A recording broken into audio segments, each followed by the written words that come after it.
அத்தை 2 மணி ஆயிடுச்சு, சாப்பாடு எடுத்து வைக்கவா? டே தம்பி, ஏங்க வாங்க சாப்பிடலாம். இது என்னம்மா கேள்வி? 2 மணி ஆச்சுன்னா நீயே பண்ண வேண்டியதானே? நான் என்ன தப்பா கேட்டுட்டேன்? நீங்க நல்லா சாப்பிடுங்கம்மா, நான் இங்க நல்லா தான் இருக்கேன். என்னம்மா எப்ப பார்த்தாலும் போன் பேசிட்டே இருக்க? அங்க அவ்வளவு வேலை கிடக்கு. சீக்கிரம் போய் ட்ரெஸ் எல்லாம் வாஷிங் மிஷின்ல போடு. சரிங்க அத்தை. டேய் பாட்டிக்கு உடம்பு சரியில்லை, நான் போய் பார்த்துட்டு வந்துடுறேன். சரிம்மா, போயிட்டு வாங்க. என்னம்மா சாப்பாடு கொஞ்சம் தான் இருக்கு, நீ கவனிக்கவே இல்லையா? பரவாயில்ல விடுங்க அத்தை, கடையில வாங்கிக்கலாம். என்னம்மா இப்படி பேசுற? எப்படி அத்தை பேசுறேன்? நான் எப்போ என்ன செய்வேன், எப்போ என்ன சொல்லலாம்னு காத்துட்டு இருக்கீங்க. நீங்களும் வேற வீட்ல இருந்து வந்தவங்க தான். உங்கத்த இப்படி பண்ணல, ஏன் நேரம் நான் இப்படி மாட்டி தொலைஞ்சிட்டேன். டேய் பாடுறா எப்படி பேசுறான்னு. 2 பேரும் கொஞ்சம் நிறுத்துறீங்களா?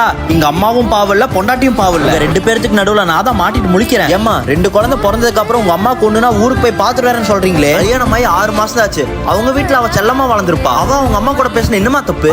மாமான்னு மரியாதை கொடுக்கணும் தாம எல்லா பொண்ணுங்களும் கல்யாணத்துக்கு அப்புறம் வருவாங்க. ஆனா நீங்க பெரியவங்கன்னு பண்றதுக்காக காட்டுற விஷயம் தான் உங்களுக்கு மரியாதை உங்க மேல கம்மியாக வைக்குது.